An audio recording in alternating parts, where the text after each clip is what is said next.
¿Qué tal? ¿Cómo están ustedes? Bienvenidos a esta nueva temporada de la entrevista verdadera que hacemos acá en la red. Esta noche, esta temporada, quisimos partirla invitando a un personaje que se ha convertido, diría yo, en una suerte de cara visible, de rostro de nuestras tragedias aquí en Chile.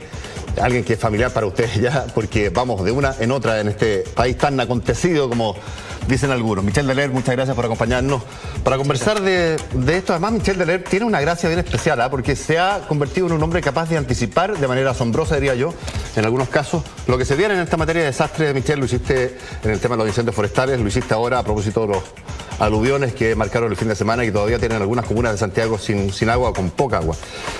Te reitero la bienvenida y partamos comentando cómo viste el manejo de esta emergencia en particular. Yo creo que de parte de la autoridad pública, sí, a cargo del manejo de la emergencia. Yo creo que principalmente hay que establecer cuál es la línea de tiempo, porque la verdad es que en la medida en que han pasado los días, como que tendemos a tener esta mirada de túnel y hoy día nos tendemos a mirar solamente la interrupción del suministro de agua. Pero la verdad es que es el efecto más masivo. Exacto, pero que no necesariamente el más grave, porque al menos en lo personal lo más grave es partiendo por la pérdida de vidas humanas. 4 hasta ahora. Exactamente, más las presuntas desgracias, que implica que aunque sean personas que estuviesen vivas, que finalmente, no sé, algún joven se había ido de mochileo y todavía no se ha puesto en contacto, la verdad es que su familia lo está viviendo de manera terrible, como si efectivamente estuvieran desaparecidos o incluso fallecidos. Por lo tanto, ahí hay un dolor que es inevitable independiente del resultado. Te preguntaba justamente por el manejo de la emergencia, porque tengo, en mi opinión, la opinión personal de que estando como estaba presente un pronóstico 4 días antes de que se iniciara un pronóstico de clima, ¿no es verdad? Sí. 4 días antes que se iniciara la emergencia, que implicaba lluvias de intensidad moderada más bien, pero lluvias en la cordillera, en la precordillera, con calor, con una isoterma, que es una palabra que nos vamos a tener que ir acostumbrando mucho aquí en Chile, una isoterma muy alta en las nubes, 4.500, 5.000 metros, sí, con cerros pelados, con sequía, que eso implicaba sí o sí, Michel, creo yo, y me lo vas a confirmar o no, aluviones. Y no se hizo lo que se debió hacer para salvar vidas. Van 4 muertes, que es hacer una campaña pública, masiva de comunicación, advirtiendo el riesgo y llamando a no internarse en la precordillera, esquivar los cursos de agua y las quebradas. Así es, simplificación y masificación de la información. Por lo tanto, aquí probablemente lo que debíamos haber hecho primero es establecer día jueves, empezar con las primeras campañas de información. Hoy día, que además es tan fácil, redes sociales. Yo miraba el Twitter de ONEMI y la verdad es que uno se encontraba incluso con el día sábado que las recomendaciones que habían era qué hacer en caso de terremoto, qué hacer en caso de maremoto. O sea, un nivel de desconexión respecto a las necesidades urgentes de la comunidad, no solamente en materia de la región metropolitana. No nos olvidemos que el mismo sábado teníamos una situación compleja desde Antofagasta hasta el Maule.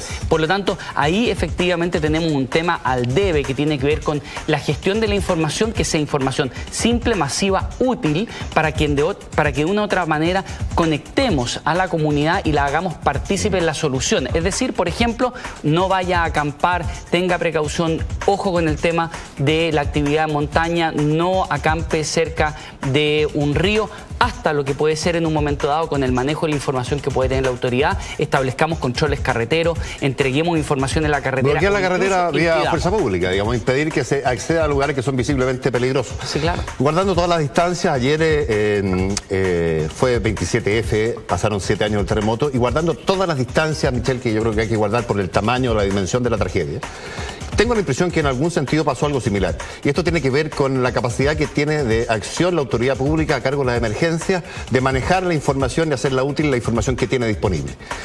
En el 27F había un terremoto 8.8 producido en las costas de Chile. Eso implica evacuación inmediata de la costa, tal cual se ha hecho antes, después de esa fecha, con terremotos incluso menores. Eso no se hizo. Ahora estaba la información climatológica que implicaba casi necesariamente que se iban a producir aluviones y no hubo una campaña de advertencia masiva para decir no se hizo tampoco lo que se debía hacer. Pasaron 7 años, no aprendimos nada. ¿Tú lees así las cosas? Bueno, yo creo que tienes toda la razón y la verdad es que si nos vamos a un tiempo más presente, nos vamos a los aluviones en Atacama con un pronóstico meteorológico 3 días antes de los aluviones y la verdad es que se empieza a actuar sobre el daño. Te voy a dar un dato. Cuando uno ve muchos informes, me tocó ver el informe informe de elecciones. Aprendía que además era realmente sorprendente, era un informe que tenía prácticamente una página y media de contenido, ya sobre una tragedia como la de Atacama, que era el informe emitido por ONEMI. Incluso ellos lo consignan como día el 25 de marzo, cuando las quebradas que bajaron fueron el 24 de marzo. O sea, en definitiva, incluso uno pierde el timeline de cómo van ocurriendo, el cronograma de cómo van ocurriendo las cosas, pero un elemento concreto en ese caso, y como tú señalas bien, el 27F, es comprender la importancia que tiene el manejo de la información en el antes y en el durante, en todo momento.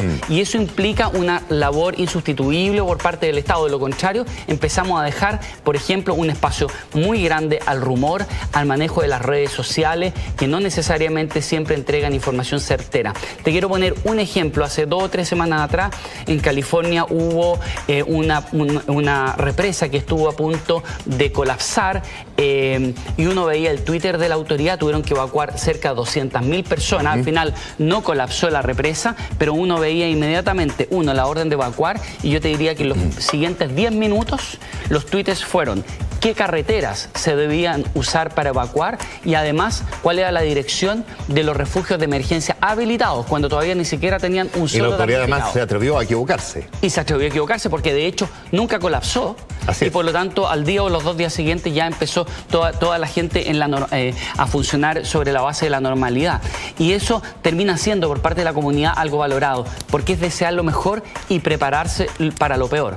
Versus, por ejemplo, lo que nos pasa con el corte de agua, es que teniendo información sobre la turbiedad, ya no es primera vez que pasa, teniendo una información sobre la turbiedad, sabiendo esta consecución de hechos que nos va a llevar a un corte de agua, termina informándose a la 1 de la mañana el corte de agua, en vez de haber... Lo que impidió hacer masivamente el acopio necesario. Imagínate para ustedes lo que podría haber sido como medios de comunicación empezar a difundir esa información a las 9 de la noche, 10 de la noche. Ustedes se transforman en un aliado de la autoridad, en un aliado... El no hacerlo hizo crecer la crisis, evidentemente, porque vimos el desfile en distintos puntos de Santiago de colas y colas y colas de horas y horas de personas intentando obtener agua que se acababa de tanto en tanto y era mal reabastecida por camiones aljibes que a todas luces escaseaban en estos últimos 2 o 3 días en Santiago. Estamos, creo yo, Michelle, en un panorama riesgoso porque estamos además con elementos que se han ido adicionando a la ecuación que tienen que ver con el cambio climático, tengo la sensación, y que, entre otras cosas, hacen pensar que, por ejemplo, los aluviones llegaron para quedarse con mucha mayor periodicidad.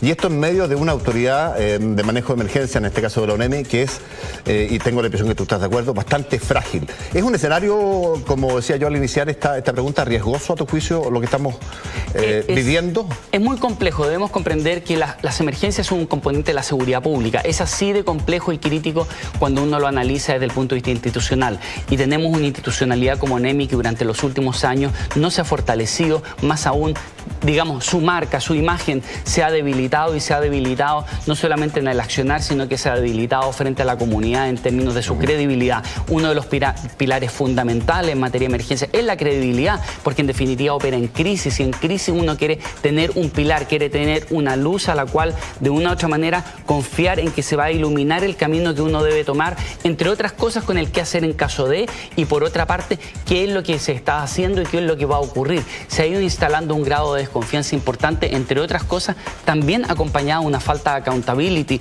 de rendición de cuentas y de responsabilidad en un ámbito de emergencias que en Chile históricamente no ha existido esta rendición de cuentas. Un director de ONEMI que no paga con el cargo la ineficiencia demostrada en el manejo de las emergencias.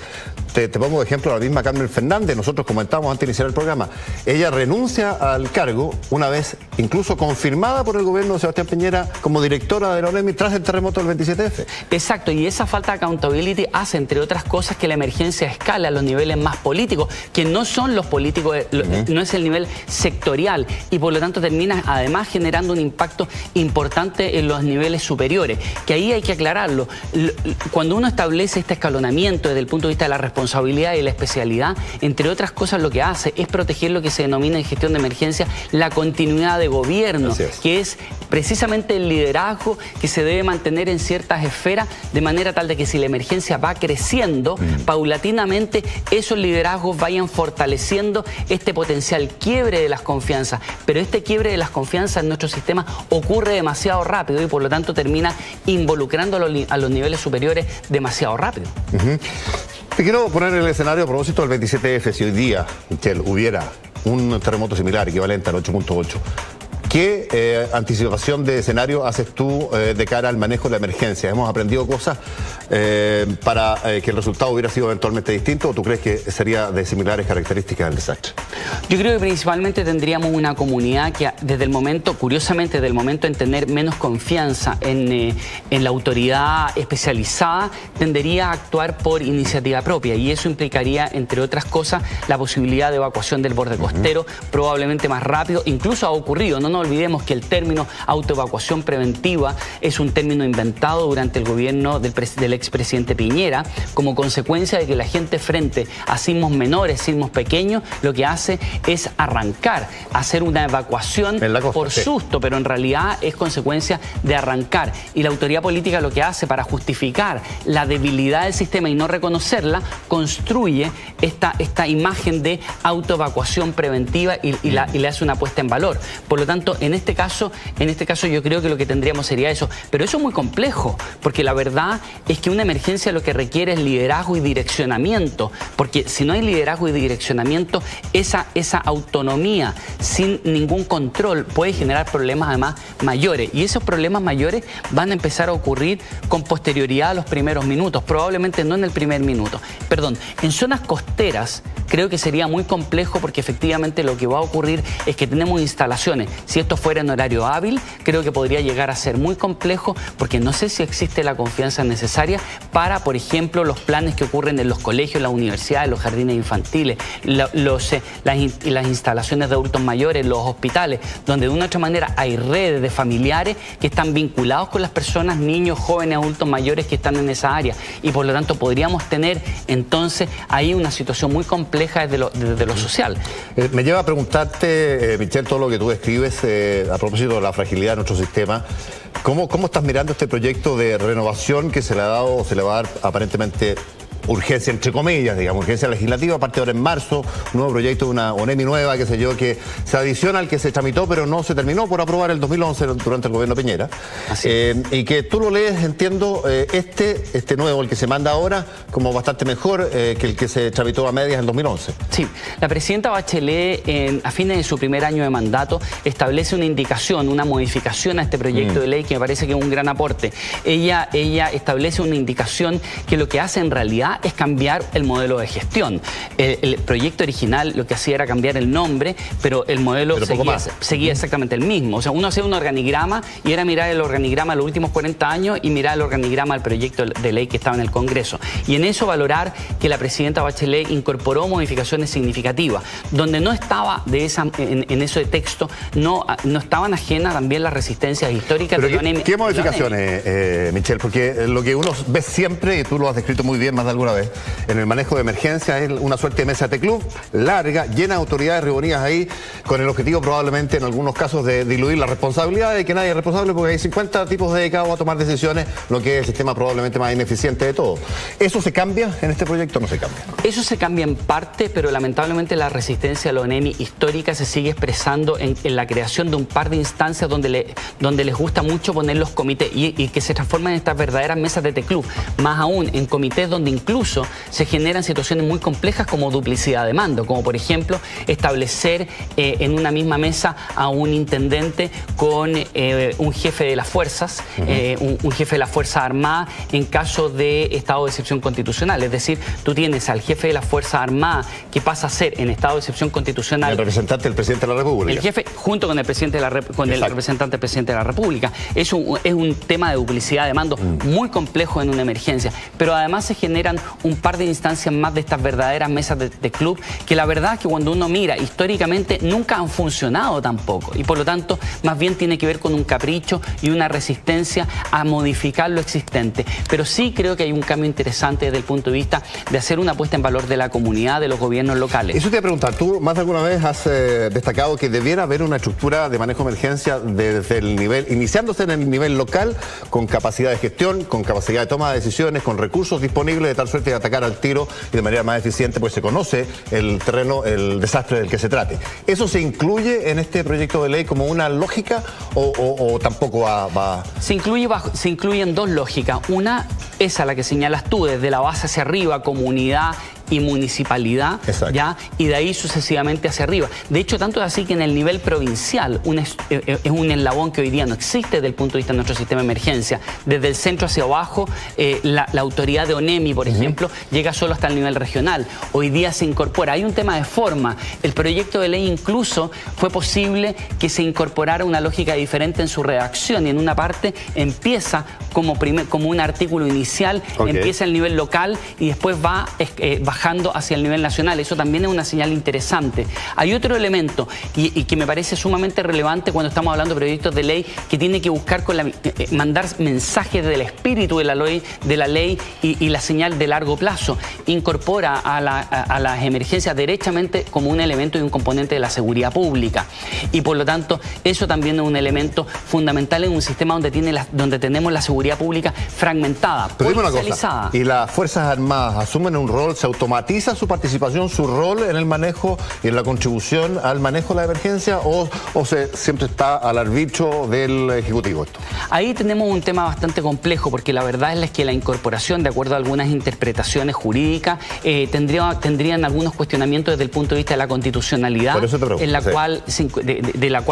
forma en la cual se incorpora. Y es precisamente porque creo que tenemos una tendencia bastante populista a incorporar a las Fuerzas Armadas en roles que no les competen desde el punto de vista de su misión esencial, y además subutilizando sus capacidades y exponiéndolas a elementos en los cuales ellos no necesariamente son el gran aporte.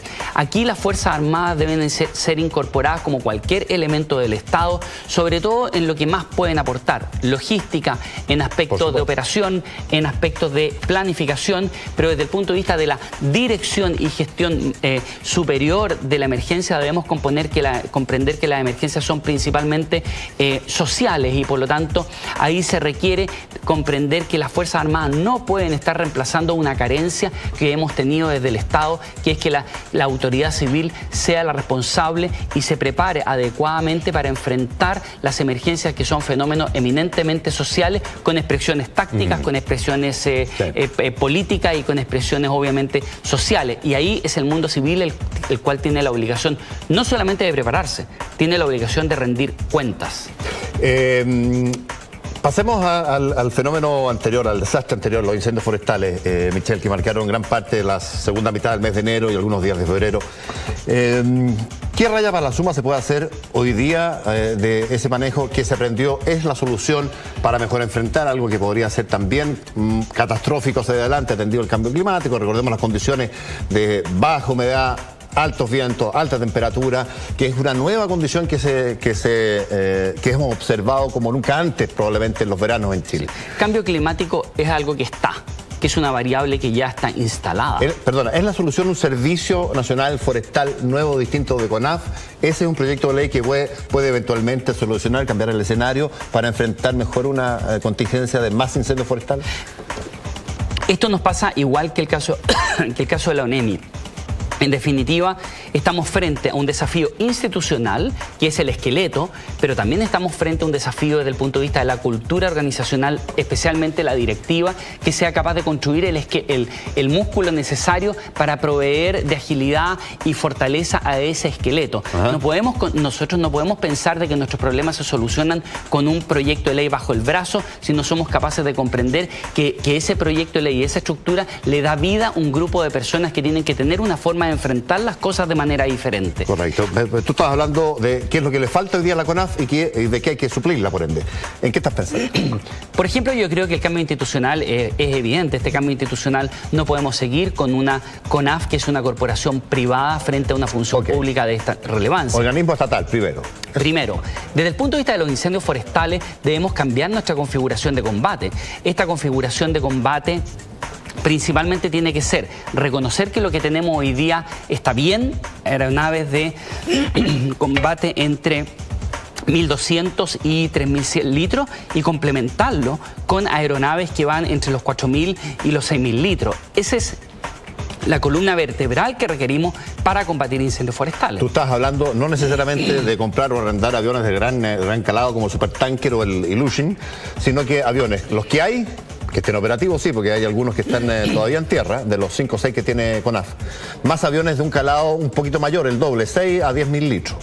Yo te diría que 4.000 a 6.000 litros es una buena columna vertebral. Los tankers, que son de 10.000 hacia arriba, son un complemento, pero es una última línea. La verdad es que debemos... Cuando se descontrola la cosa. Si lo asociamos al cambio climático, implica que las condiciones meteorológicas, entre otras cosas, nos generan la mayor posibilidad de tener un número pequeño de incendios que tienen una capacidad de crecer de manera más rápida y más agresiva. Por lo tanto, el combate inicial es fundamental. El tanker tiene poca precisión, tiene poca versatilidad, tiene poca contundencia y por lo tanto va a ser útil para incendios grandes donde efectivamente va a dar un poco lo mismo donde caiga el agua. Por eso requerimos en definitiva fortalecer nuestra columna, que sea capaz de responder en los primeros minutos, ojalá dentro de la primera hora, con bastante contundencia. Y esa versatilidad, precisión y contundencia está dada principalmente entre los niveles de 1.200 litros a 6.000 litros. Pero hoy día nos está faltando, incluso es curioso, durante esta temporada ha habido resistencia a incorporar aeronaves entre 4.000 y 6.000 litros. Para la próxima temporada, que ya debemos estar listos, digamos, en próximo junio, que nos está quedando muy poco tiempo, probablemente lo que hay que hacer es una definición de nueva configuración de combate, aeronaves, brigadas y maquinaria pesada, y en segundo lugar, eso probablemente la alternativa va a estar dada por arriendo, porque la verdad es que la adquisición no da probablemente para tenerla en 4, 5, 6 meses. Te invito, Michelle, si te parece, hacer una pausa comercial, volvemos al tiro con más a la entrevista verdadera, pensando en al regreso a hablar de las prevenciones que debe tomar en cuenta la comunidad de cara a los riesgos que tiene Chile en razón de su geografía. Los aluviones vienen para quedarse, parece que sí, el cambio climático que implica. ¿Cómo prepararse en la casa de cara a este Chile acontecido? Vamos al corte y regresamos en breve, no se vayan.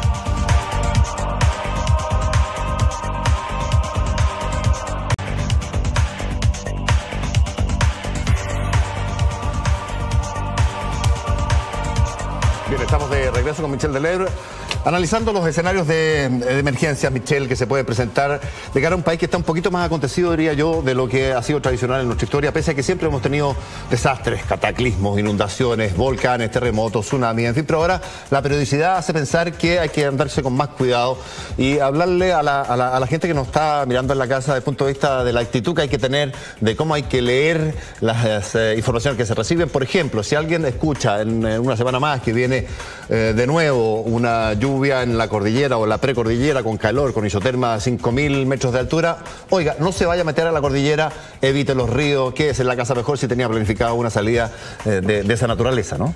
Sí, y la verdad es que en eso debemos comprender que hay un tema de corresponsabilidad social y por lo tanto comunidad organizada, entrenada, debidamente encadenada con su municipio es un elemento fundamental. Cuando estamos hablando de una nueva institucionalidad debemos comprender que de manera optimista podríamos tenerla aprobada de aquí a fin de año con 2 años de reglamento que regula la ley. O sea, no vamos a tener una nueva institucionalidad, si es que somos optimistas, hasta menos de 3 años más. Sí, claro. Y entre medio van a pasar muchas cosas. Y además, una vez que la tengamos, requerimos hacer el cambio cultural al interior de la organización para que se adapte a las mejores prácticas internacionales. Eso va a tomar bastante tiempo. ¿Qué pasa entre medio? Necesitamos comunidad organizada, entrenada, encadenada con sus instituciones y con sus gobiernos locales. Y ahí hay una recomendación. Vamos a empezar las clases. ¿Qué puede hacer la comunidad en la primera reunión de apoderados? Muy simple, levantar la mano, hacernos responsables y hacer responsables y encadenarnos con los establecimientos educacionales. ¿Responsables de qué, Michelle? Por ejemplo, pedir, ¿cuál es el plan de emergencia? Que el plan de emergencia, la respuesta no sea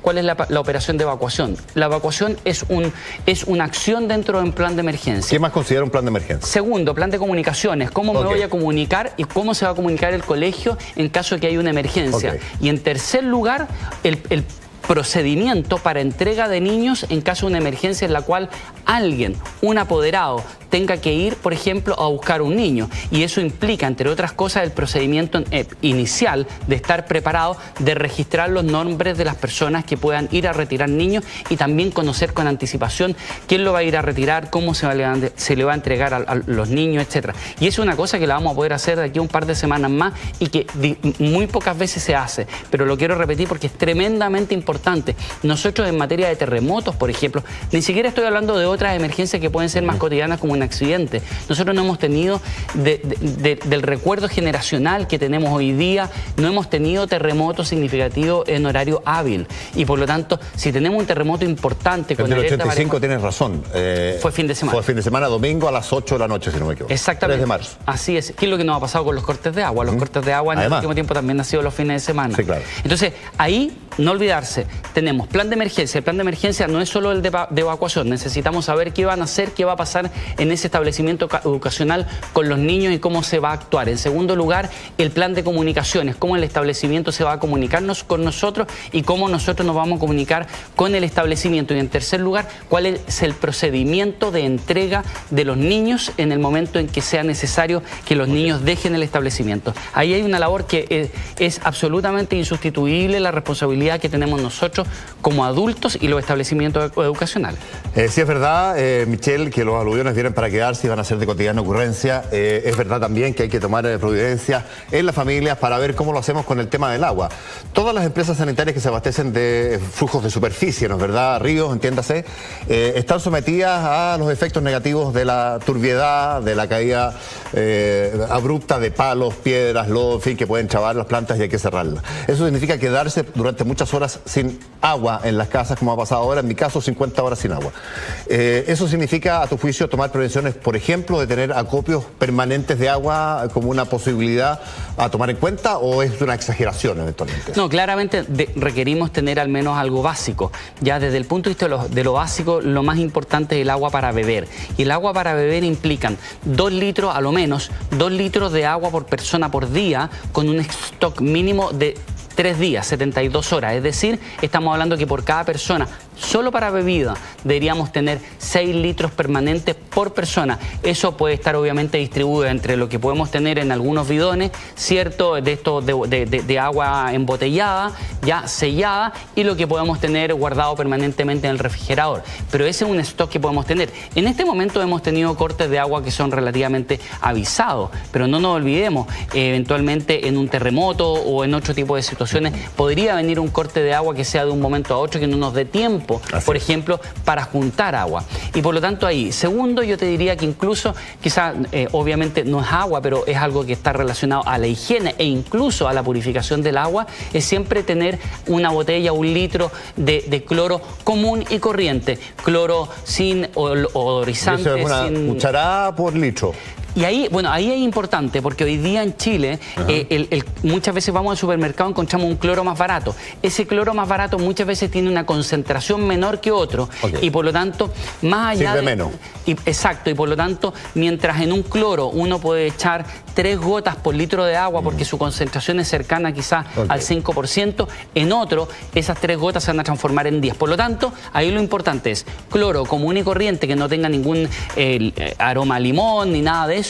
Y en la etiqueta, mirar, en la etiqueta te va a decir específicamente cuál es la concentración y cuál es, entre comillas, la receta para purificar el agua y para hacer la concentración de agua y cloro de manera tal de, por ejemplo, higienizar lo que son superficies, que en otro tipo de emergencias también va a ser útil, y el cloro nos va a servir en ese sentido desde, por ejemplo, limpiar una tina para poder llenar agua y poder tenerla lista, hasta lo que significa con el WC, que cuando tenemos carencia de agua, obviamente es uno de los grandes gastos de agua y por lo tanto hay que ser capaces de mantenerlo, manteniendo la higiene, disminuyendo el consumo de agua. Pero a tu juicio no sería nos queda nada, Michelle, no sería una exageración mantener stock de agua de cara a las circunstancias actuales. Es parte de nuestro kit de emergencia y no nos olvidemos, para beber 2 litros de agua por persona por día, stock mínimo por día, entonces 6 litros por persona, porque debemos mantener una autonomía de 72 horas y eso en todo sentido, desde los medicamentos hasta las necesidades especiales que pueden implicar,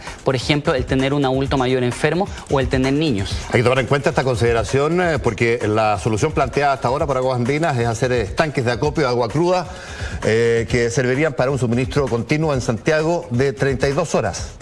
En esta emergencia superamos largamente esas 32 horas, de tal suerte que esa solución de haber estado implementada, que va a estar recién en marzo del 2019, no hubiera servido de nada. Dicho sea de paso, si usted no lo sabe, esa no es una inversión que vaya a hacer Aguas Andinas, la va a pagar usted en su cuenta.